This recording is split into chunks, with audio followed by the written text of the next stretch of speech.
Warning Voice of the Last Days, sauti ya ukweli.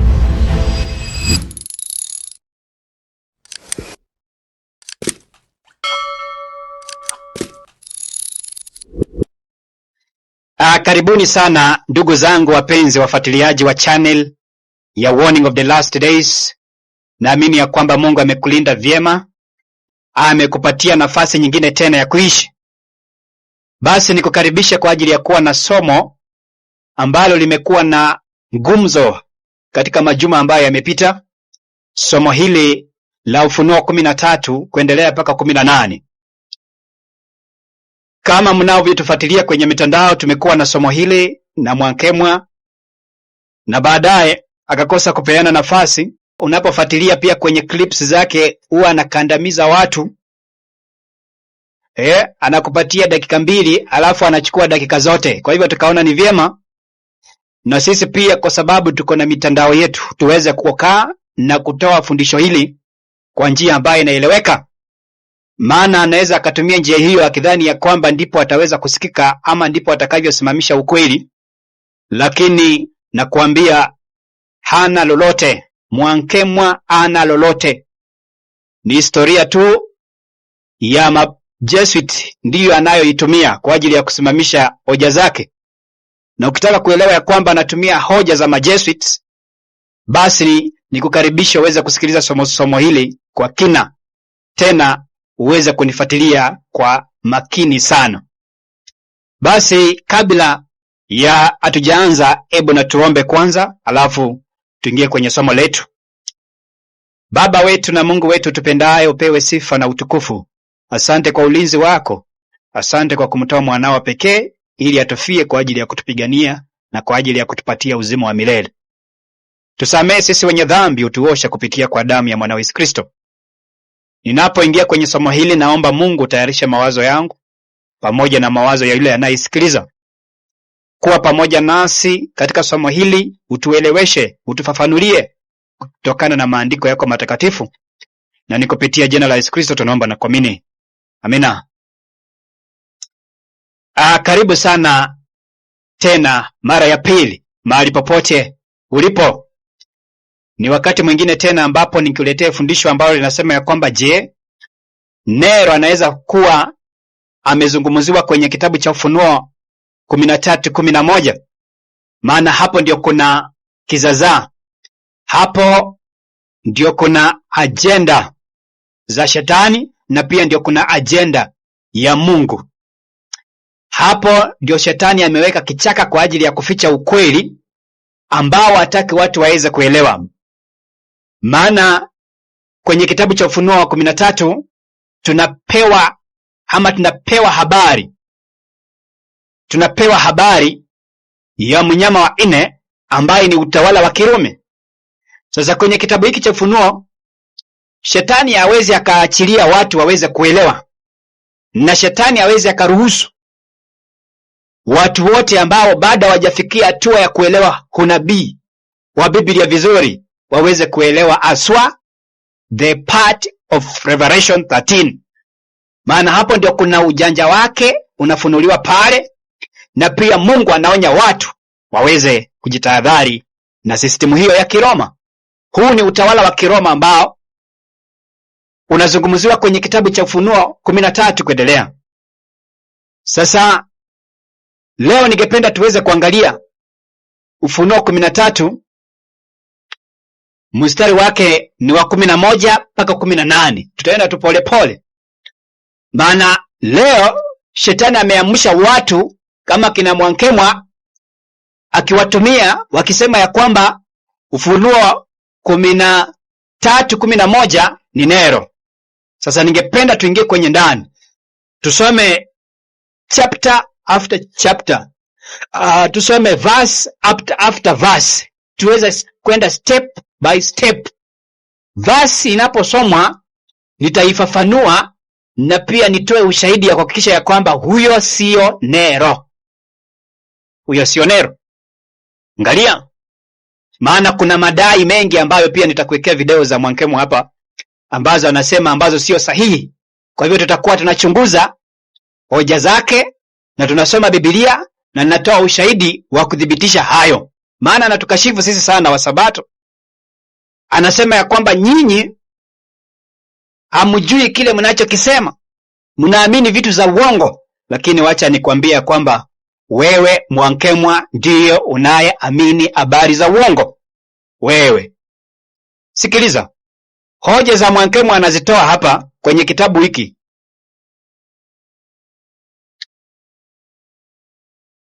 Anazitoa hapa katika Biblia ya Kiafrika.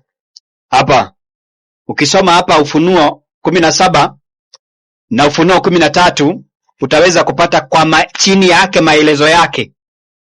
Utapata historia ambayo imeandikwa hapo ikisema ya kwamba alikusudiwa Nero, mnyama wa Ufunuo 11, Nero. Ijapokuwa inakubali 17 ya kwamba ni Babeli, lakini hahitaji system ya Babeli. Kuna vile naweka hapo vile ambavyo amemsikia Mwankemwa. Kwa hivyo historia yake ametoa katika maelezo ya mapadri walioyaongeza chini katika Biblia ya Kiafrika. Najua nilikuwa nashangaa huyu jamaa hii ujasiri yote anaongea hizi habari zote amezitoa wapi? Nikakumbuka ati Nero, nikakumbuka ni wapi niliwahi soma hiyo kitu. Nikaenda kwa African Bible nikapata hiyo historia. Hata wewe kama uko na African Bible, soma Ufunuo 13 alafu some chini yake maelezo yake. Na hiyo ni maelezo ya Majesuits ambazo wameandika kwa ajili ya kuharibu the right ama the correct interpretation ya kitabu cha Ufunuo. Kwa hivyo hawa wamemkanganya. Sasa wewe ndio umepotea na umepotoshwa na Jesuit. Ninawezekana wewe mwenyewe ni mmoja wao Majesuit, wewe Mwankemwa. Mimi nakushuku sana, maana sijawahi kuona ukiwa wa kanisa lako ukihubiri. Sijawahi kuona ukiwa wa kanisa lako ukihubiri wewe. Lakini unapatikana kwenye viwanja na kwenye studio yako ukikashifu mafundisho ya SDA na ukijaribu kuwavuta Waadventista ambao hawako imara kusema ya kwamba mko pamoja. Mimi naona wewe ulitumwa kutengeleza ecumenism, kuwavuta hawa Kristo mkuje mtengeleze sanamu ya mnyama. Wewe sikiliza nisikilize ndugu zangu wapenzi wanaomnifuatilia. Sikiliza. Unajua wakati ulikuwa tunafanya debate na Waislamu, tulikuwa na wazo ya kusema ya kwamba tunaweza ungana Mkatoliki, tuungane na Mprotestanti yoyote, tuweze kufanya kazi kubwa kwa ajili ya kuwafikia Waislamu. Na hiyo ndio mbinu ambayo Mwankemwa alikuwa akifurahia sana. Maana alijua ya kwamba tukiwa pamoja tutafanya kazi ya Kristo kwa sehemu kubwa. Lakini hakujua ya kwamba kuna mtego wa shetani hapo pia. Sikiliza, agenda ya shetani. Sikiliza iko vari. Ndio naona leo bado Mwankemwa ako na hayo mawazo ya kusema ya kwamba hatufai kuingilia imani ya mwingine. Sikiliza, hataki uingilie imani ya mwingine, na hataki kuingilia imani ya Wakatoliki na yeye mwenyewe si Mkatoliki. Hataki kuingilia imani ya WSDA na yeye mwenyewe sio MSDA. Hataki kuingilia papa kama ni mnyama wa nne na yeye mwenyewe hata sio papa. Sasa unashindwa huyu kama sio Jesusi ambaye ametuma kutoka Vatican ni nani? Ni nani? Nisikiliza ndugu zangu, ni nani? Ni nani? Angalia, na anaitetea kwa kiburi, anaitetea kwa nguvu. Hawa watu kuna mkataba mmefanya na wao. Sikiliza. Ndio naona wakampatia ushahidi. Aweze kuuleta mbele ya watu ushahidi, adanganye wajinga ambao hawaelewi maandiko. Ati Nero ndio mnyama wa Ufunuo 13:11 kuendelea kama vile utakavyomsikiliza katika hizi clip. Hebu msikilize kwanza. Nimeshukuru leo Isaac Deme umekuwa mkweli. Umekuwa mkweli kwa sababu eneo hilo ndio uongo wenu unapoanzia.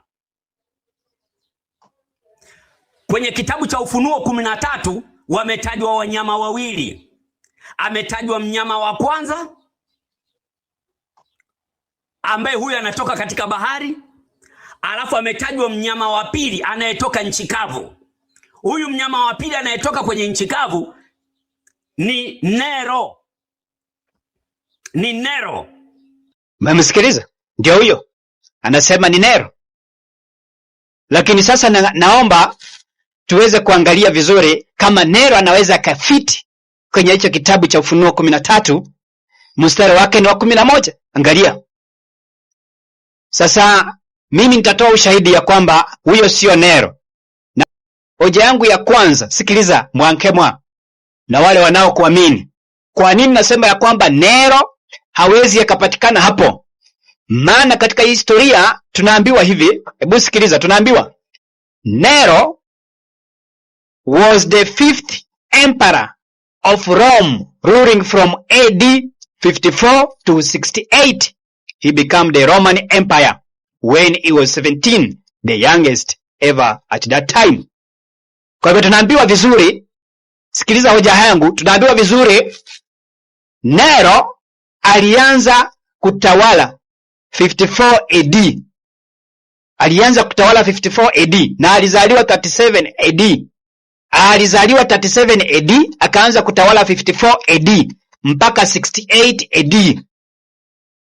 Na alikuwa ni kijana wa miaka 17 alipoanza kutawala, na anajulikana kama ni mtu ambaye alivunja record kipindi kile. Sasa sikiliza. Kwa hivyo huyu Nero anapoanza kutawala, kwa hivyo anatawala kipindi cha kina Paulo na kipindi cha mitume baadhi yao kama kina Petro na wengineo. Kwenye kitabu cha Matendo 15 nafikiri 25 anaitwa Caesar, ambaye anazungumziwa pale. Huyo Caesar ni Nero. Sasa mitume wameuawa chini yake, Paulo ameuawa chini yake, na tunaambiwa ya kwamba anatawala mpaka mwaka wa 68 AD. Sasa jambo ambalo ningependa kuweka kwa akili yako, jambo ambalo ningependa kuleta challenge pia kwa mwankemwa, kitabu cha Ufunuo, the book of Revelation, kimeandikwa lini? Kimeandikwa lini? The book of Revelation kimeandikwa wakati Nero akiwa hai ama akiwa amekufa? Bila shaka kitabu cha Ufunuo kimeandikwa mwaka wa 96 AD mpaka miaka ya 100 AD, na Nero amekufa mwaka wa 68 AD. Sasa kitu ambacho ningependa tuweze kukichunguza kwa undani kwenye hicho kitabu, anaweza kuwa anazungumzia Nero kwenye kitabu cha Ufunuo 13:11. Kwa hivyo nakupatia ka historia tu kadogo uweze kuelewa kwa nini tunapinga ya kwamba huyo sio Nero. Maana kwenye hicho kitabu cha Ufunuo Yohana anaambiwa ya kwamba aandike mambo ambayo hayana budi kuwako upesi. Kwa hivyo ni mambo ambayo yanafaa yatukie in future. Aambiwe ya kwamba aandike mambo ambayo yametokea nyuma. Hapana. In fact tunaposoma kitabu cha Ufunuo 1 tunapewa pale historia ya Yesu, jinsi anavyoshukisha hiyo ufunuo na jinsi alivyo Alpha na Omega.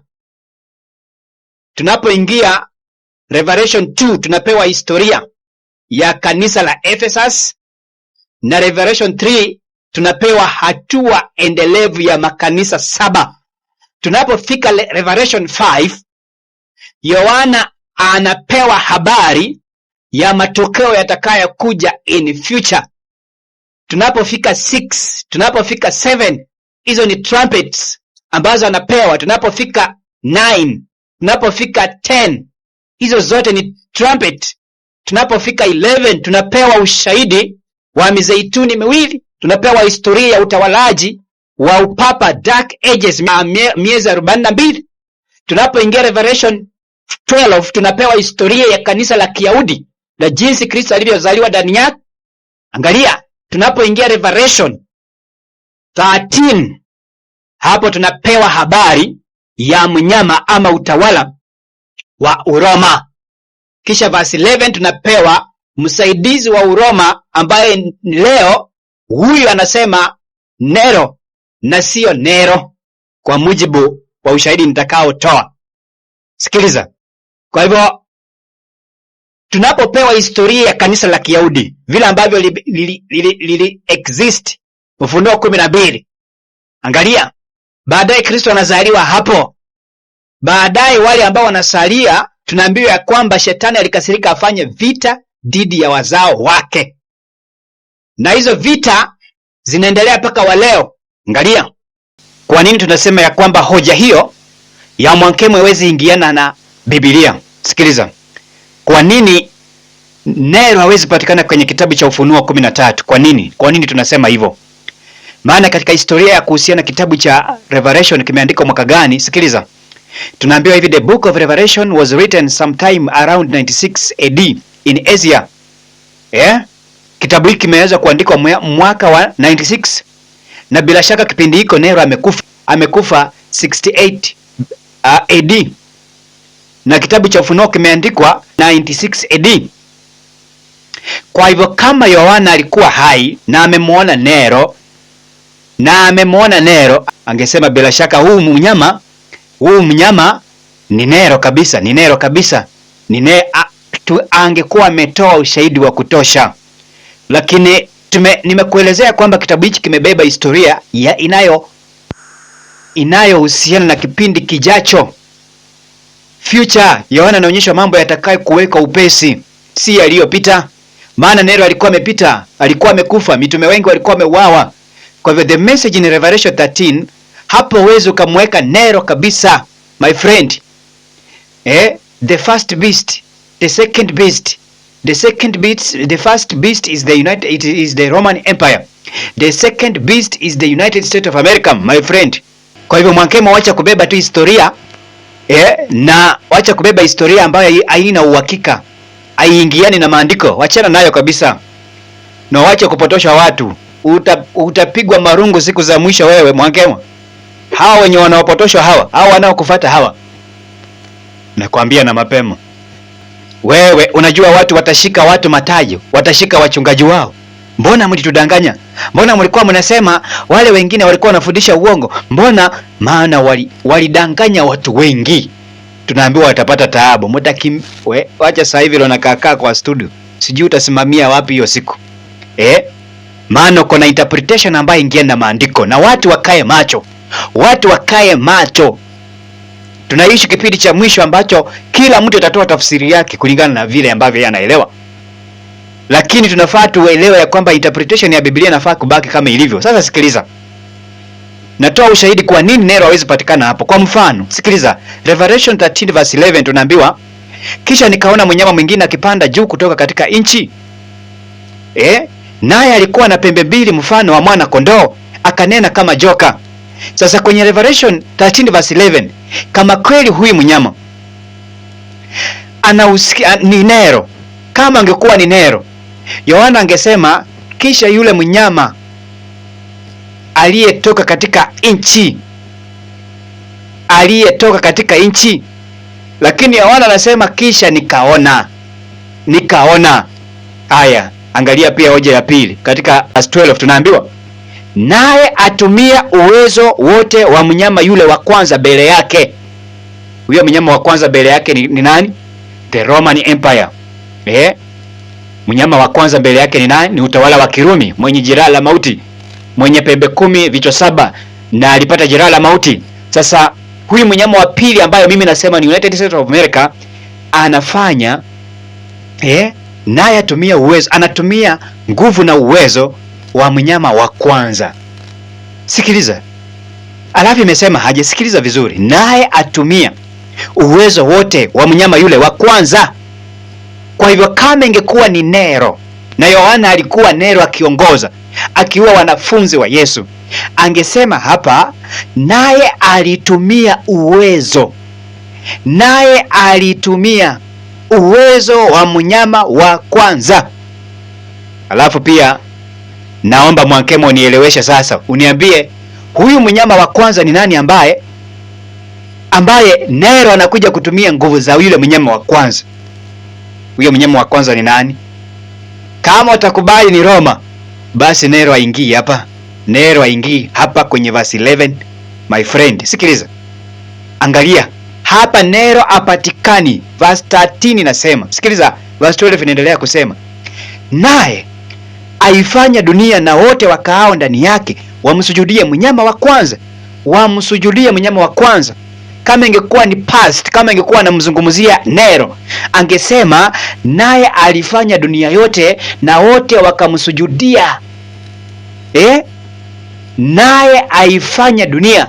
Andiko inasema hivyo. Kama ingekuwa ni Nero, maana Yohana alikuweko Nero akitesa watu, kama ingekuwa ni yeye, Yohana angesema naye alifanya dunia yote na wakao ndani yake wamsujudie mnyama wa kwanza. Sasa Nero anapatikana wapi? Ndio nasema watu wajihadhari sana. Tukitumia tu hiyo Biblia peke yake, kwa hiyo tu ukubali kuojiwa tu kwenye hiyo andiko tu na hiyo Kiswahili tu, maana ya naye alifanya, maana ya naye aifanya, si alifanya. Kuna tofauti ya aifanya na alifanya. Alifanya ni past, aifanya ni future. Elewa Kiswahili. Pia Kiswahili inakupiga chenga Mwankemwa. Hai bwana, wacha kutumia mawazo ya mtu aliyetoa commentary kwenye kitabu cha African Bible. Wachana na hizo vitu, tumia hata baki tu kwa Biblia. Hapo ndio tutakuja tuelewane kwa Biblia peke yake, bila kutumia tu even hata the spirit of prophecy, bila kutumia hiyo. Hapa inakupiga chenga na inakupiga 10-0 hapa. Ndio maana hutaki kuojiwa, hutaki kuojiwa. Mtu akiingia kwa studio na kupea dakika 2, hutaki kuojiwa. Twende kukurukakara kwenye hili andiko uone kama utatoboa. Uwezi kabisa, uwezi jitetea hapa. Sikiliza, tunaambiwa verse 13, hapa hakuna Nero ndugu zangu, hapa hakuna Nero. Sikiliza vile verse 13 inasema, naye afanya ishara kubwa, hata kufanya moto kushuka kutoka mbinguni uje juu ya nchi mbele ya wanadamu. Kwa hivyo huyu mnyama pia anafanya moto kutoka mbinguni, naye afanya. Naye kama ingekuwa ni past, kama ingekuwa ni Nero, unajua nilimsikia akisema, unajua Nero alichoma hekalu, alichoma. Tutamsikiliza vile anasema, watu wasiseme unamwekelea. Nitakuwekea klipu yake msikilize. Ati moto ulichomeka hekalu. Andiko inasemaje? Hebu turudie. Tunaambiwa naye afanya ishara. Naye kama ingekuwa ni Nero, maandiko yangesema ya kwamba naye alifanya ishara, naye alifanya ishara, ingesema hivyo. Lakini maandiko inasema naye afanya ishara kubwa, hata kufanya moto kushuka kutoka mbinguni uje juu ya nchi mbele ya wanadamu. Kwa hivyo hii ni vitu ambavyo vinalenga future. Ndio nasema huyu mnyama ni mnyama ambaye anapatikana mbele, ni historia ya kuanzia miaka ya 100 kusonga mbele. Yohana anapewa vile mambo yalivyo kuendelea. Kwenye Revelation 13 hakuna historia ya nyuma. Aongelei kwenye Ufunuo 13 Nero. Hapo huwezi mweka Nero. Ndio nakwambia uchungane sana bwana Mwankemwa. Usije ukajiletea laana bure kwa kutumia maandiko vibaya. Usije ukawa spokesman of the devil. Usije ukawa spokesman of the devil. Jitafakari sana na ukubali Biblia. Waachana na hiyo maelezo ya Wakatoliki. Waachana na hiyo maelezo ya Majesuit, yatakupotosha ndugu yangu. Waachana nayo. Sikiliza. Naye aifanya tu. Sasa tunaambiwa hapa naye afanya moto kushuka kutoka hata mbinguni. Sasa sikiliza vile ambavyo anasema moto ambao ulishuka kutoka mbinguni. Wacha tuone kama ulishuka kutoka mbinguni. Hebu tumsikilize kwanza. Hebu tumsikilize. Haya, msikilize. Nero alichofanya yeye, alichoma soko. Alichoma soko. Na sababu ya kufanya hivyo ilikuwa ni chuki dhidi ya Wakristo. Alipochoma lile soko, akawa na wasingizia kwamba ni hawa Wakristo ambao wanafanya maombi kwa Mungu wao kutoka mbinguni ndio wamesababisha lichomwe ili soko. Je, wewe Isaac Deme, katika historia hujawahi kusikia kwamba Nero alichoma soko? Umewahi kusikia au hujawahi kusikia? Na ikaleta moto mkubwa. Umewahi kusikia au hapana? So umemsikiliza vile anasema ati ni moto, ati alichoma soko. Sasa kwenye hilo andiko la Ufunuo kuna kuchoma soko hapo? Kuna kuchoma soko hapo? Hiyo moto yenye ilichoma soko ilitoka mbinguni, tukukawa na moto mkubwa. Uongo. Wacha uongo. Sikiliza. Huo moto unaozungumziwa pale kwenye Ufunuo 13:13 sio physical kwanza. Kitabu cha Ufunuo kimebeba mambo ya mifano. Kimebeba ujumbe kwa njia ya mifano. mnyama mfano, moto mfano, chapa mfano, sanamu mfano, sio sanamu halisia, sio chapa halisia. Najua wengine wanasema ni chapa halisia, sitasika, sio hiyo. It is the Bible, it is the message in the form of parable. Sikiliza, tunaambiwa hivi. Ndio nikasema ya kwamba mchungane na mwankemwa atawapoteza kama huyu ndio mnamtegemea. Tusichukue kila kitu kenye kiko pale kutuseme it is a literal ama physical. No, it is not physical. Sikiliza. Naye afanya ishara kubwa, hata kufanya moto kushuka kutoka mbinguni uje juu ya nchi mbele ya wanadamu. Sasa huu moto lazima tujiulize, huu moto is it physical ama ni spiritual? Sikiliza, tunaambiwa hivi. Sikiliza sasa, tunaambiwa aje? Sasa mimi natoa ushahidi kulingana natoa ushahidi kwa nabii Ellen White, anaeleza aje jambo hilo. Hakuna siku tutaona moto physical na tunashuka kutoka mbinguni hivi. Hiyo ni uongo. Sikiliza, hata Ellen White akubalieni na wewe. Hiyo ndio proportion zako na za akili yako weka pembeni. Let us allow the spirit of prophecy. Maana ulikubali vitabu za roho nabii. Kwa hivyo tukubali interpretation of the spirit of prophecy na tusiweke akili yetu hapo. Sikiliza, tunaambiwa hivi katika ST February 26, 1885, paragraph 8, tunaambiwa katika siku zijazo kutakuwepo na udhihirisho ulio wazi zaidi wa nguvu hii ya kufanya miujiza. Kwa maana imeandikwa juu yake, naye hufanya ishara kubwa, hata kuleta moto kushuka kutoka mbinguni kuja juu ya nchi mbele ya wanadamu. Angalia. Kwa hivyo huu moto ambao unazungumziwa hapa, tunaambiwa ya kwamba ni nguvu, ama udhihirisho wa nguvu unaoelezewa pale. Sikiliza, anaendelea kusema katika 4SP 372.2, tunaambiwa mtume Yohana akielezea nguvu ya kufanya miujiza itakayodhihirishwa katika siku za mwisho, anasema hufanya ishara kubwa, hata kuleta moto kushuka kutoka mbinguni kuja juu ya nchi mbele ya wanadamu, naye awadanganya wakaao juu ya nchi kwa njia ya ishara zile alizopewa uwezo wa kufanya. Tunaendelea kuambiwa katika Ufunuo 13 mpaka 14, tunaambiwa historia hiyo ya kushusha moto na ishara. Tunaambiwa hapa si udanganyifu wa kawaida tu unaoonyeshwa. Watu wanadanganywa na miujiza ambayo mawakala wa shetani wana uwezo wa kuifanya. Sikiliza. Kwa hivyo hii si moto physical, ati ya kuchoma soko. ati moto mkubwa ukachoma, hiyo sio moto physical. Sikiliza. Angalia.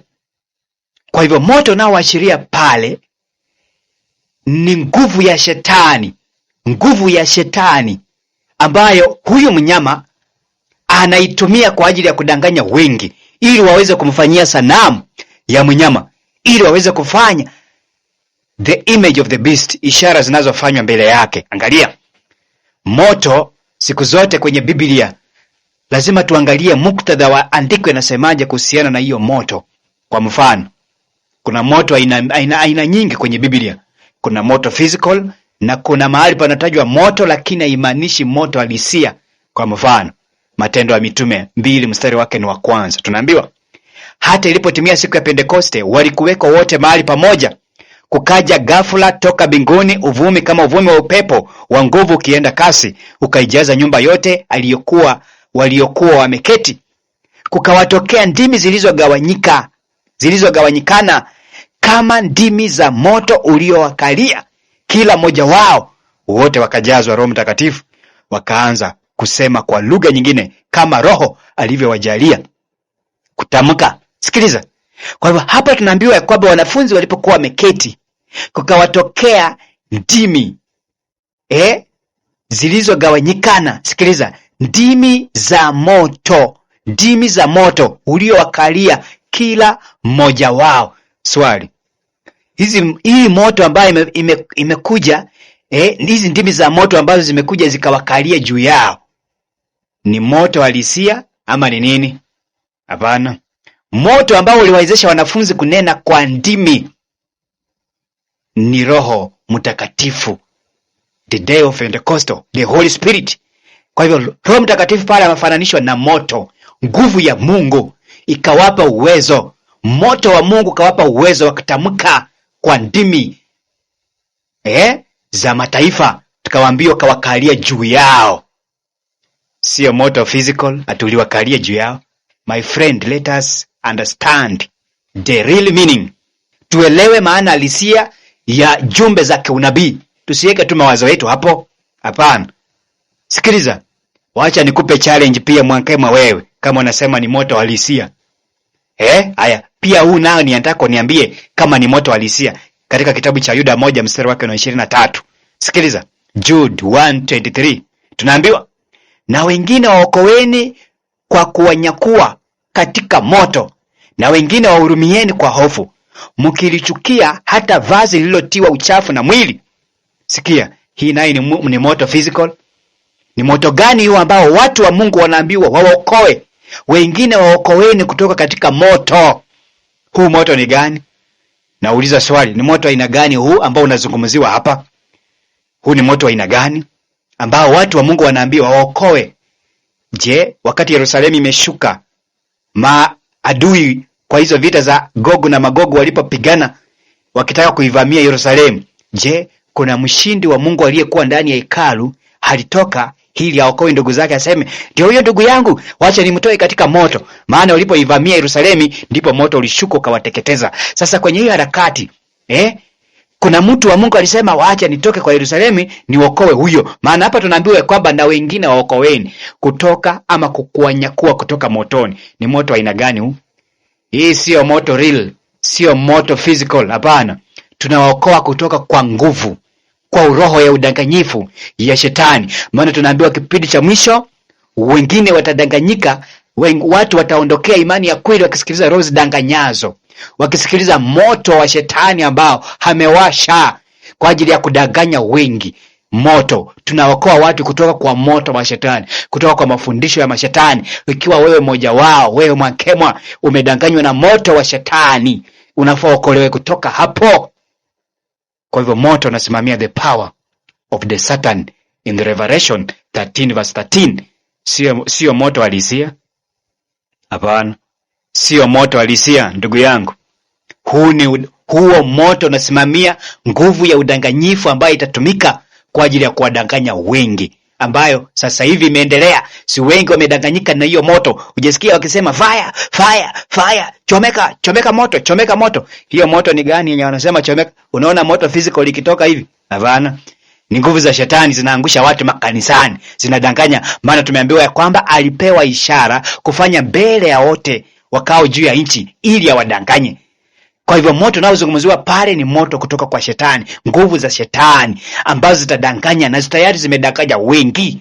Kama una habari Mwankemwa, hiyo ndio interpretation ya Biblia. Wacha kudanganya watu.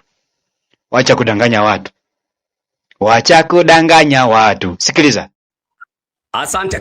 Kabla sijaeleza mnyama ni nani, wewe umesoma alafu ukasema hapo ni 666. Ukasema hiyo ni utawala wa Kirumi. Mimi nataka nisikie papa, muunganishe papa hapo.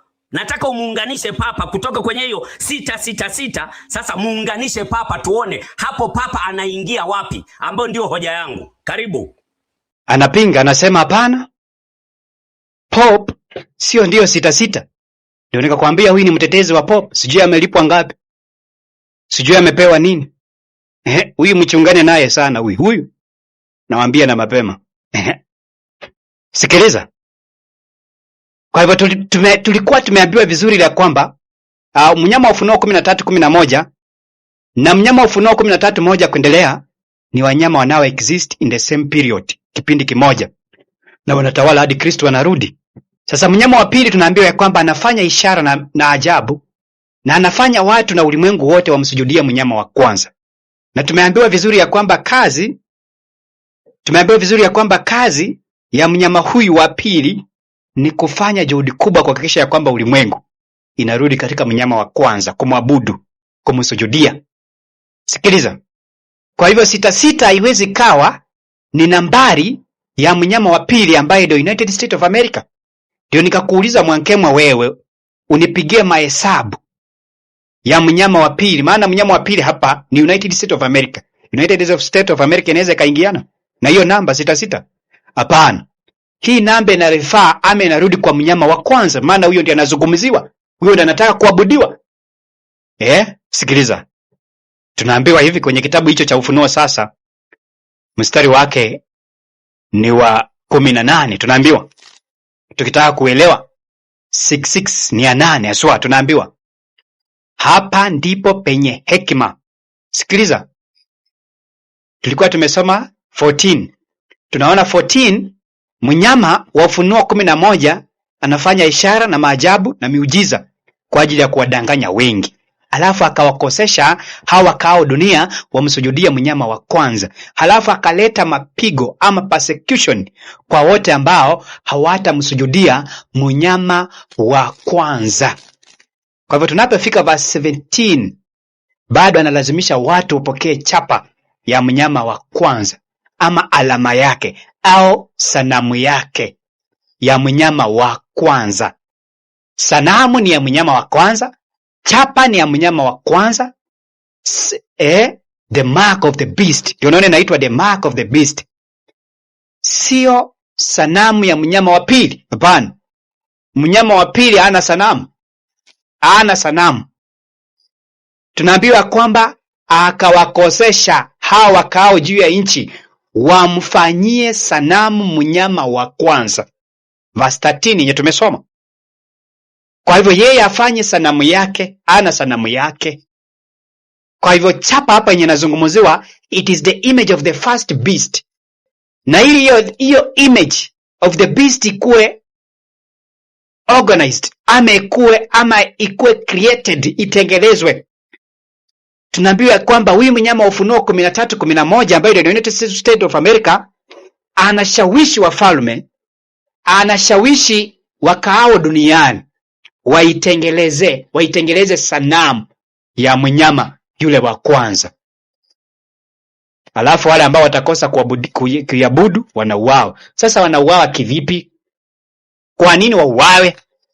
Maana wamekosa kuiabudu ama kupokea chapa yake. Wamekosa kuipokea chapa yake ama alama yake. Sikiliza. Kwa hivyo verse 18 nazungumziwa alama ya mnyama, walio alama, the mark of the beast and its image. Hapo hakuna image ya mnyama wa pili. Hakuna image ya mnyama wa pili bana. It is the first beast and its image. Ana huyo mnyama anataka kuabudiwa. Sasa tunapofikia pale ndipo verse 18 statement ya Mungu anasema hivi. Sikiliza. Sasa hapa sio mnyama wa Ufunuo 13 anazungumza. Najua Mwankemwa amekanganya watu. Ni Nero, ni huyo mnyama wa Ufunuo 11 ndiye anazungumziwa paka huko mwisho. Hapana. Sasa verse 18 ni Mungu anazungumza. Sikiliza, anasema hapa ndipo penye hekima, yeye aliye na akili na aihesabu hesabu ya mnyama huyo, maana ni hesabu ya kibinadamu, na hesabu yake ni 666. Kwa hivyo huyu sio mnyama wa pili.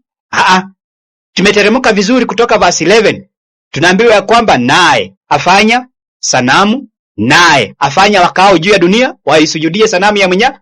Kwa hivyo tumekuja na hiyo statement, naye huyo mnyama wa Ufunuo 13:11.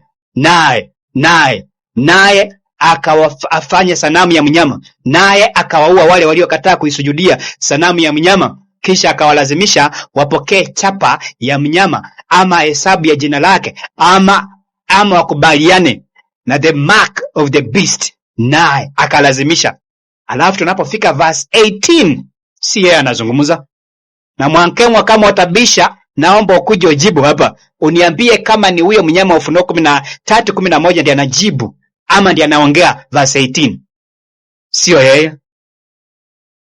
Verse 18 ni Kristo mwenyewe ananena. Maana ni ufunuo wa Yesu Kristo aliyepewa na Mungu aonyeshe watumwa wake mambo ambaye hayana budi kuwepo.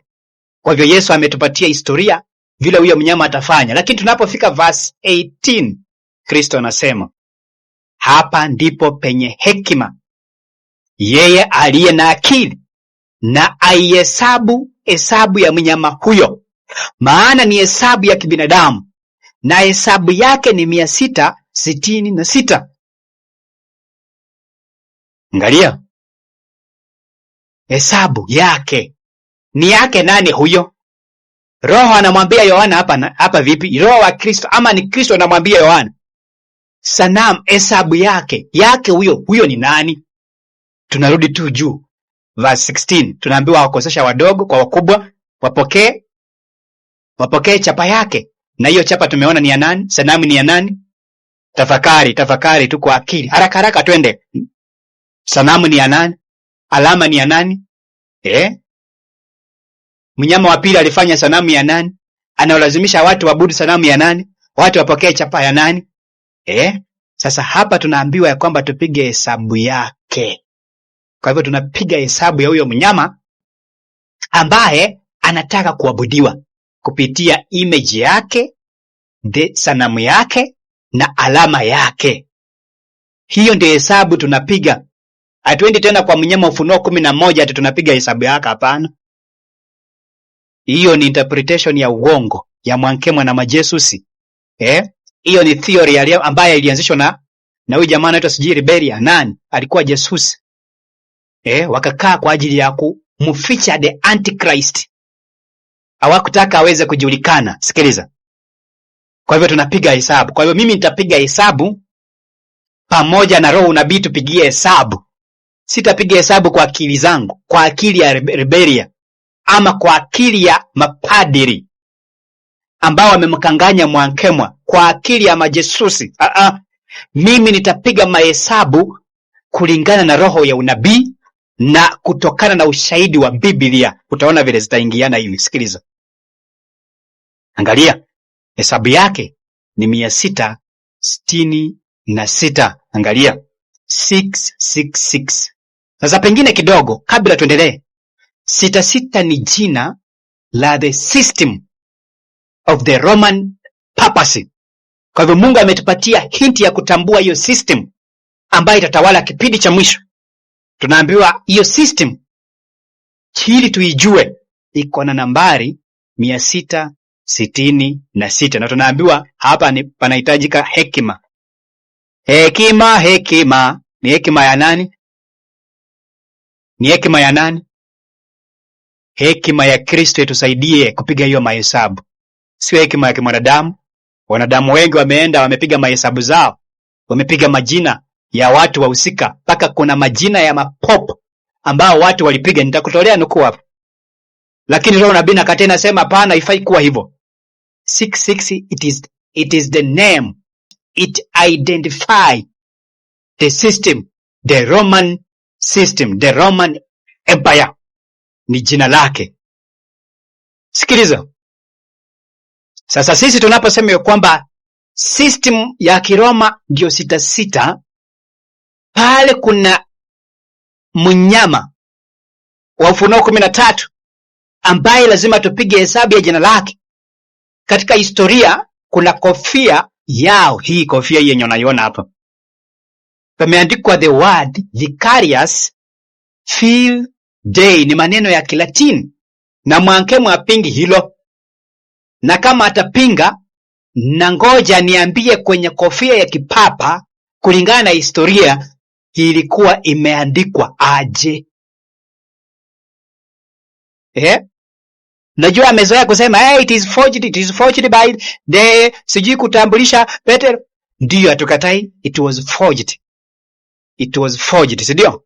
Haya, ilikuwa imeforjiwa, sidio? Tukubali tu imekuwa forged, sidio? Haya, ilipoforjiwa ilikuwa ni jina gani? Is it vicarious field day? Kwa hivyo kwa mawazo wanadamu ataona it is forged, lakini kumbe ni Mungu anaongoza matukio haya ifanyike hivyo kama hamuna habari. Sasa Mwankemwa niambie kumeandikwaje? Mimi najua kumeandikwa vicarious field day. Sikiliza, tunaambiwa hivi sasa. Kwenye historia tunaambiwa hivi. Vicarious field day is a Latin phrase translating to vicar of the Son of God. Vicar of the Son of God, ama vicar, the word vicarious Filidae. Tutakuja kujua kwa maandiko pamoja na roho nabii hawa Protestants walipojaribu kuinterpret, waliinterpret vizuri ama vibaya, ili tujue kama mwakimu naye anainterpret vibaya ama vizuri.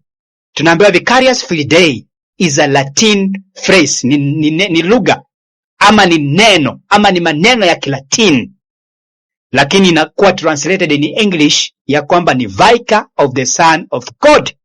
Haya maneno kama yapatikane kwenye kofia ya papa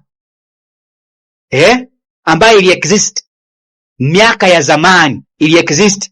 Baadaye unajua shetani ni mjanja, akijua ya kwamba hii kitu watu watajua, Mungu atafunulia watu wake, anakiondoa. Maana hiyo ndio kofia ambayo walikuwa wanavaa kitambo. Kwa sasa wavaa yenye imeandikwa hizo maneno, na kama zitakuwa zimeandikwa kwa ishara ama kwa lugha fiche sana. Sikiliza, maana hataki watu watambue. Shetani si mjinga kama vile tunavyofikiria. Sio mjinga kama vile unavyofikiria. Ndio naona pale kwenye kitabu cha Ufunuo 18 tukaambiwa ya kwamba hapa panahitajika wisdom, hekima, ili kufind the word 666, jina la mnyama. Panahitajika hekima. Mungu aliposema panahitajika hekima, usifikirie ilikuwa ni kazi rahisi.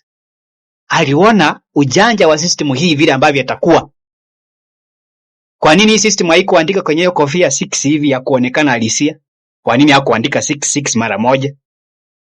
Ndio naona lazima kuwe na hekima ya kupiga hizo maandishi yake. Lazima tuingie kwa hiyo maandishi. Sikiliza, angalia hiyo kofia. The Pope's triple crown hold the inscription Vicarious Filidae, ambayo ni neno la Kilatini. Alafu kwa Kizungu vicar substitute of the Son of God, inamaanisha ni mtu ambaye amechukua nafasi ya mwana wa Mungu, ama ni mwakilishi wa mwana wa Mungu. Nikajaribu kuangalia the word vicar inamaanisha nini, na Mwankemwa naomba ujibu hili swali. Vicar inamaanisha nini? Maana nimejaribu kuangalia nikaambiwa hivi, vicar substitute of the Son of God. Vicar inamaanisha mwakilishi au mbadala wa mwana wa Mungu. Maelezo haya mafupi, vicar inamaanisha mwakilishi anayechukua nafasi ya mwingine, substitute. Mbadala, substitute of the Son of God, mbadala wa mwana wa Mungu. Kwa hiyo sentensi mzima ina maana ya mtu anayesimama au kutenda kwa niaba ya mwana wa Mungu. Sikiliza, kwa hivyo hii neno halikuwa pia tu mistakenly, hapana, ilikuwa imetabiriwa. Hata kama shetani alijaribu kuficha ikaandikwa Vicarious Filidae, ilifaa iandikwe 66, lakini Mungu akajua na shetani akajua. Shetani si mjinga bwana. Angeandika 66 ionekane, mungejua. Nani angeenda hiyo kanisa? Si angejua hii kofia hata kama nakula ugali na miwa imeandikwa aje? Hebu ngoja kidogo, hii ni sita na hii sita tumeambiwa aje kwa Biblia. Ndio naona akaandika katika Vicarious Filidae.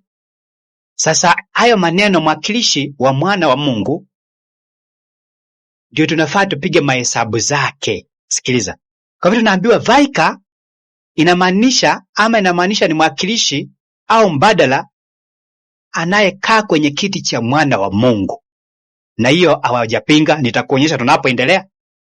Tunaambiwa ya kwamba the priest sio tu priest hivi bali ni priest ambao wamechukua nafasi ya Kristo duniani. Sikiliza, unaona hiyo kofia ya kwanza ilikuwa na layer 3. Sikiliza, hebu iangalie vizuri. Tunaambiwa the Pope's triple crown hold the inscription, ilikuwa na sehemu 3. Sehemu ya kwanza, ya pili na ya tatu. Sehemu ya kwanza inasimamia utawala wa mbinguni, sehemu ya katikati inasimamia dunia, na sehemu ya mwisho inasimamia ardhi. Kwa hivyo anapovaa hiyo kofia, anasimamia sasa, yeye ako na mamlaka ya kuongoza watu katika utawala wa kwanza, wa pili na hata katika ardhi. Sikiliza, ndio naona Wakatoliki wanasema mtu anayekufa tuna uwezo wa kumwombea, yani ameingia ardhi, wanaweza wakatawala paka maiti. Mtu ambaye amezikwa, ambaye amekufa, ambaye amefata mababu zake, wanasema tunaweza tukamwombea, hata kama kuna dhambi dogo atasamehewa. Ndio unaona kuna ibada za wafu, misa za wafu. Wanatawala kwenye ulimwengu wa makaburi, ulimwengu wa waliokufa chini. First class, second class and third class. Wako na mamlaka, first class heaven, second class earth and third class wale wanaoenda kuzikwa. Hata kama atazikwa, tumemwombea, kama alikuwa na dhambi ndogo ndogo atasamehewa, aende mbinguni. Wako na mamlaka hayo. Purgatory, kuna mwenye anapinga hilo. Kwa hivyo ilikuwa na 3 layers.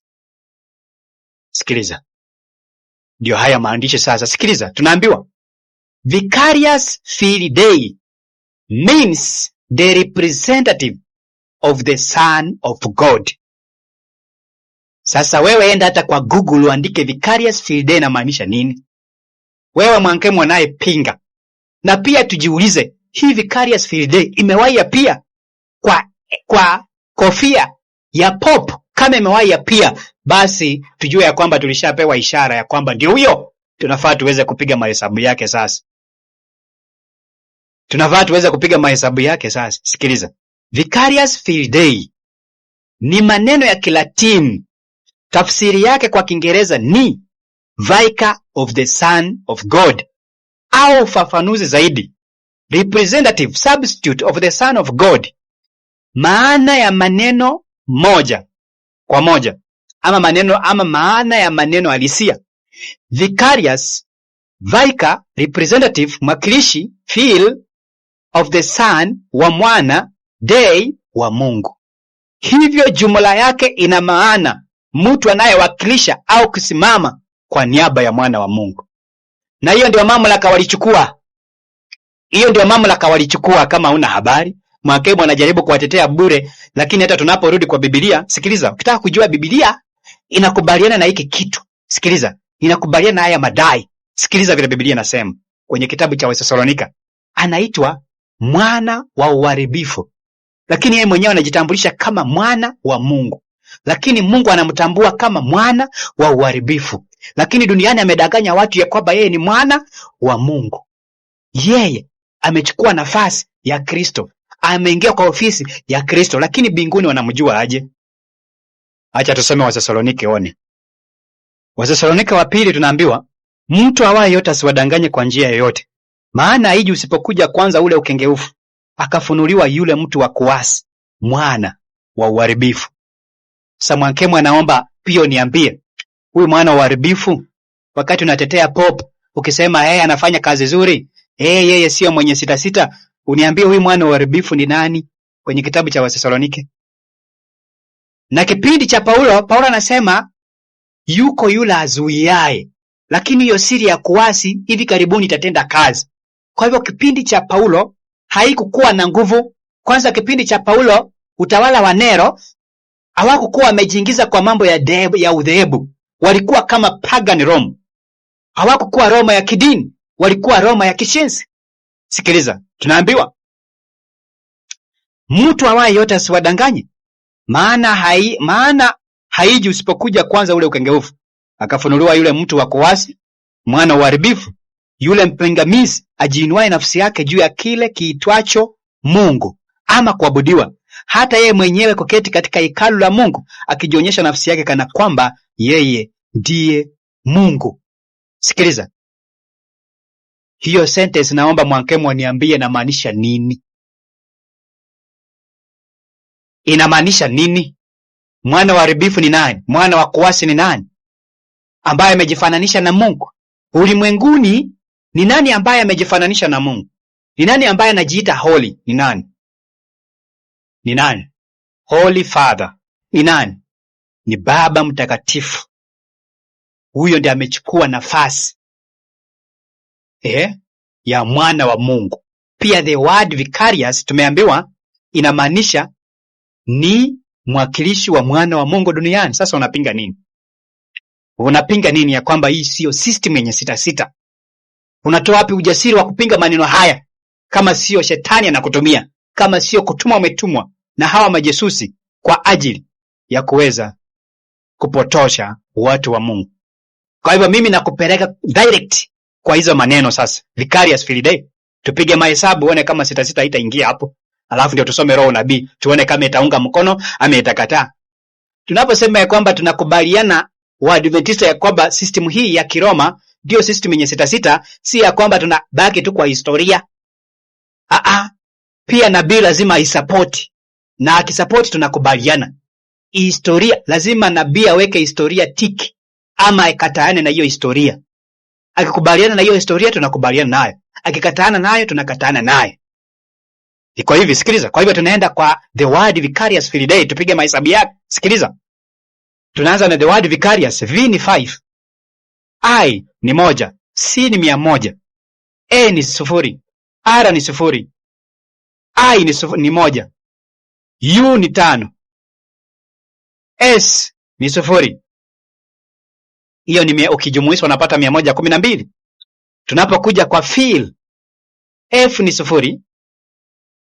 I ni 1. L ni 50.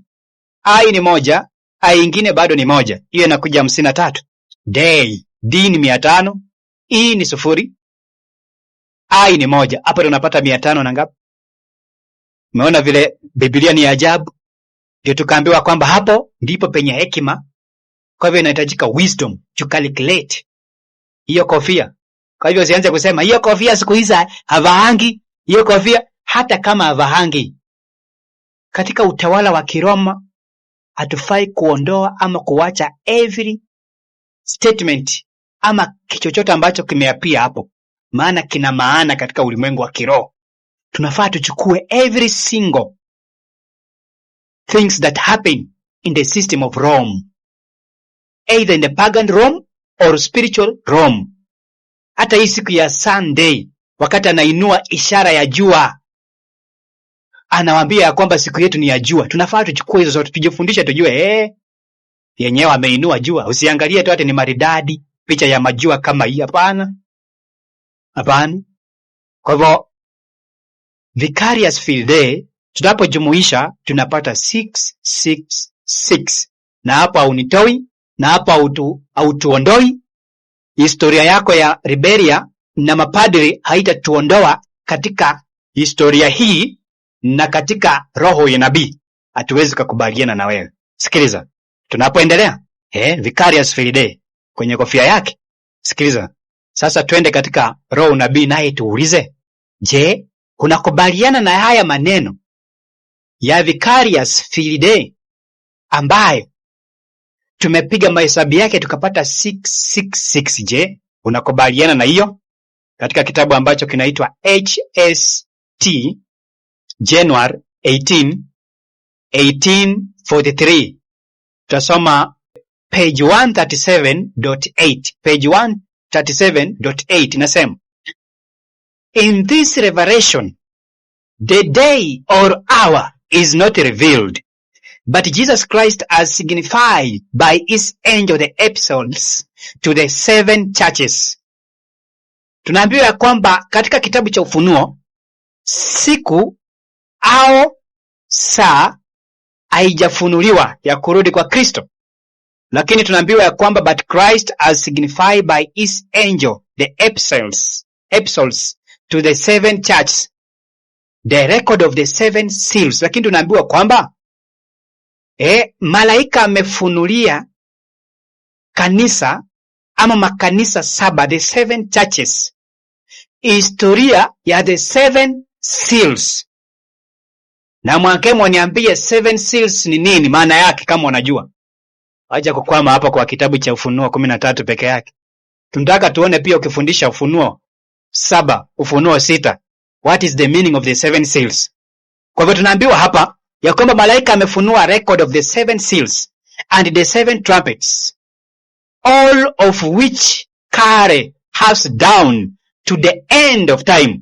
Tunaambiwa tunaposoma matukio hayo ya the 7 trumpets, 7 seals, tutapata hapo historia ambayo ama ujumbe ambao utatuongoza mpaka kipindi cha mwisho.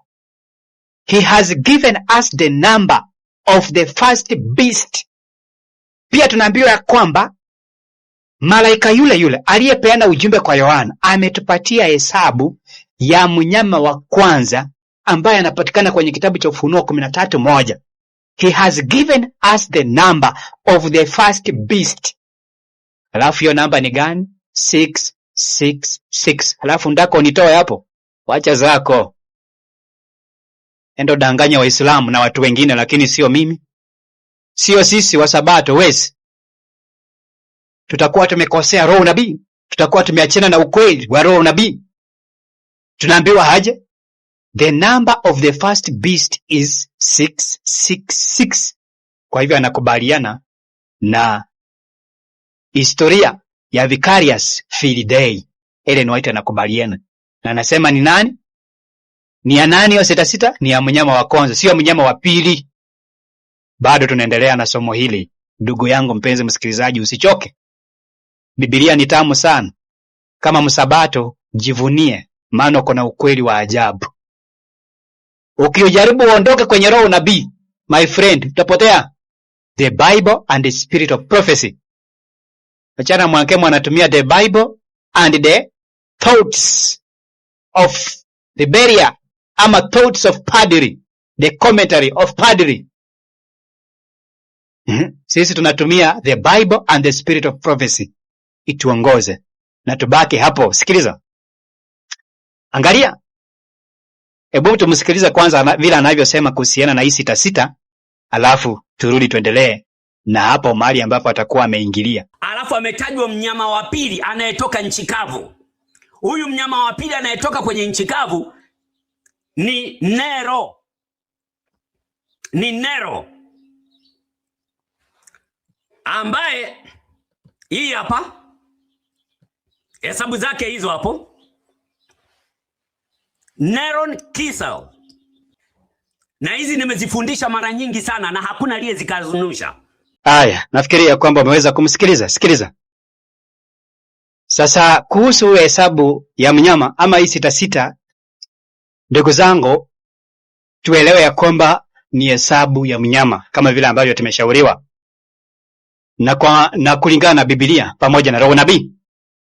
Sasa kuna watu wengi ambao wamejaribu kufanya hiyo mahesabu. Kuna wengine wakapiga corona, anakupigia calculation vizuri kabisa, anapanga the word corona, alafu anakutolea hapo 66 ndani. Sikiliza, lakini wana misuse the 66, wanataka kuharibu 66 maana yake ama inakusudia nani. Wanataka kumficha mtu anayekusudiwa hapo. Tunaambiwa hivi katika THB 47.3, tunaambiwa katika kitabu cha Ufunuo 13, tunaambiwa ni system inayokusudiwa, ni namba, yani ni namba ambayo inakusudiwa kwenye hicho kitabu ni namba ya system inayokusudiwa hapo, si ya wanadamu kwa ujumla au watu wengi, kwa sababu njia hiyo hufanya hesabu isiwe maalum. Wanataka kuharibu the meaning of the 66. Wanataka kuharibu, watoe hiyo 66 kwa the main target, kwa the system of purpose. Ndio unaona wanaweka kwa corona, wanaweka kwa Nero, na ni kazi ya shetani. Sikiliza, nikaona wengine wameweka paka kwa Ellen G. White. Kwanza hiyo mahesabu, hebu kwanza nimalizane na hii video, alafu nitakuja kwa hiyo mahesabu. Nitakuja hapo. Nasikia wengine paka wamepiga paka Muhammad. Napiga paka Muhammad ameweka 66. Sasa 66 haihusiani na huko. Hata wewe Mwankemwa anaweza piga hesabu ya jina lako, Daniel Mwankemwa, na nikutolee 66 hapo. Je, wewe ndio utakuwa 66 ambaye amekusudiwa kwenye Biblia? Hapana, mwenye 66 ni mwenye image of the beast, ni mwenye is mark ama alama yake. Huyo ndio mwenye 66. It is the system. Tunaambiwa ni system inayokusudiwa hapa, si ya wanadamu kwa ujumla. Haifai kutoka nje ya hapo. Hatufai kupiga macalculation ya watu wengi tukatoka hapo. Tunafaa tubaki pale kwa huyo mnyama wa Ufunuo 13. Alafu tunaendelea kuambiwa kwa sababu njia hiyo hufanya hesabu isiwe maalum, maana kumekuwepo watu zaidi ya mmoja ambao majina yao yanafikia hesabu ya 66. Wengine wamemhusisha hesabu hii na Papa wa kwanza, wengine na Latinius, na wengine na Napoleon. Walipiga, ndio nakwambia hata mimi naweza nikakipiga jina la Mwakemwa. Lakini si maana yake hiyo.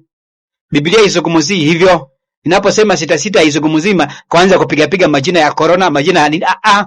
Hiyo 66 inafaa kuwe the name of the system, the Roman Catholicism, the Roman Empire system. Na tayari tumeona imeappear in the first crown, the triple crown.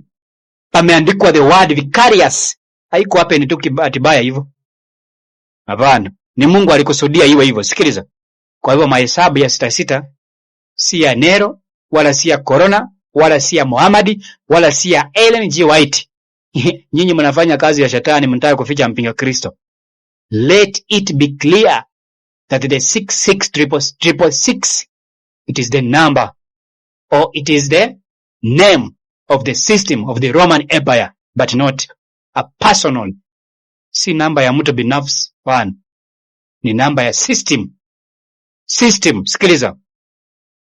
Haya, ningependa tumsikilize Mwakema pia, maana tumeeleza huyo mnyama ni nani, anataka kufanya kazi gani, na mnyama wa Ufunuo 13. Tumekuja tukawapata pia 66 ni ya nani. Mwenye atapinga shauri yake, mwenye ataamini it is okay, mwenye atakataa it is also okay. Sasa nataka tuende kwa the mark of the beast na image of the beast, alafu tumalizie hapo. Maana sijawahi sikia wengi wanaofundisha hiki kitabu cha Ufunuo 13 wakizungumzia about his mark and the image. Hawazungumzii. Hebu kwanza tumsikilize Mwakemwa anasemaje kuhusiana na chapa ya mnyama. Atapeleka wapi interpretation ya chapa ya mnyama, alafu turudi.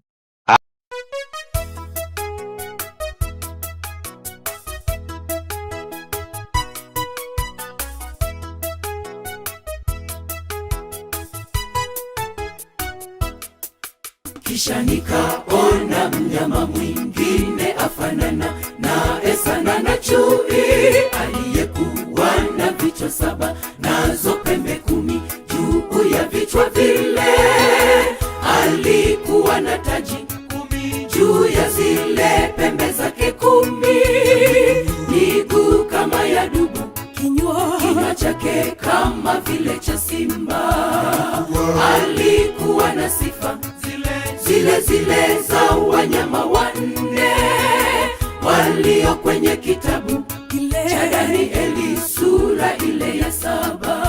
Yule joka akampa nguvu nyingi na kumpatia kiti cha enzi, wakamsujudia yule joka kwa kupitia mnyama kama chui, akampa kinywa cha kunena maneno machafu yenye makufuru.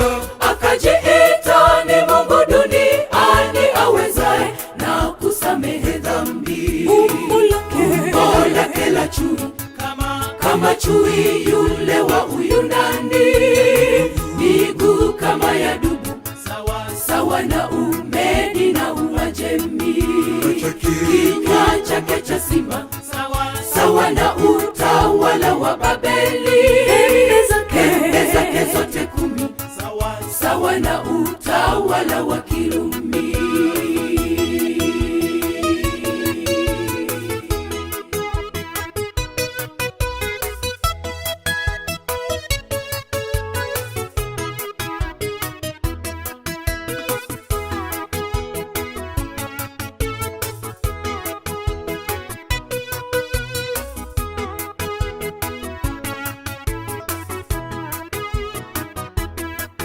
Mungu alitoa mifano hii ili siku za mwisho tuifahamu.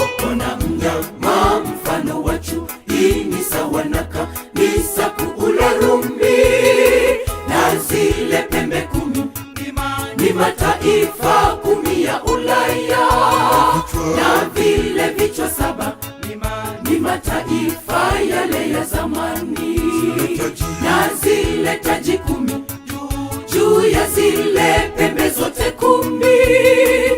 Kanisa la Kirumi, washirika wake wana heshima. Yule joka ambaye ni Ibilisi alimpatia heshima kubwa ya kuwa kiongozi wa kidini na pia kuwa raisi wa nchi.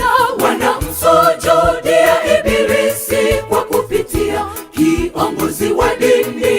Huyu ni askofu wa Kirumi ajiitaye Baba Mtakatifu. Tabia za Wayunani, za ulevi na ulaji mbaya, tabia za Wababeli, zile za kusujudia sanamu, tabia za Waajemi na Wamedi, zile za kutooa. Tabia zote hizi zimo ndani ya kanisa la Rumi. Alama ya mnyama huyu, yani Rumi ya kidini, ni Jumapili.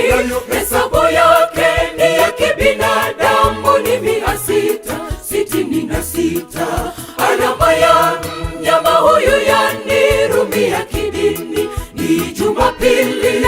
Hesabu yake ni ya kibinadamu, ni 666.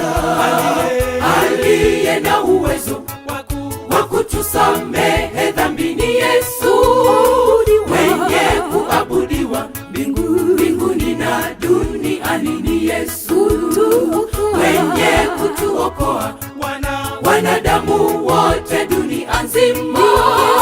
Ni Yesu peke yake aliyeshinda kifo na mauti. Alama ya mnyama huyu, yani Rumi ya kidini, ni Jumapili. Hesabu yake ni ya kibinadamu, ni 666. Alama ya mnyama huyu, yani Rumi ya kidini, ni Jumapili.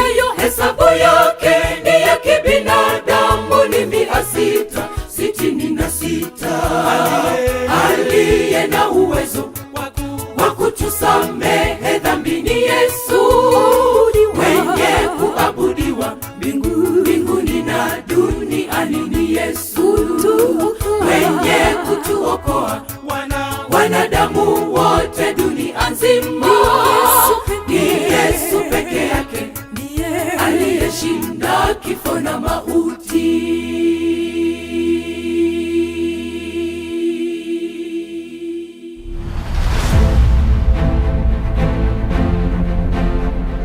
Warning Voice of the Last Days, sauti ya ukweli.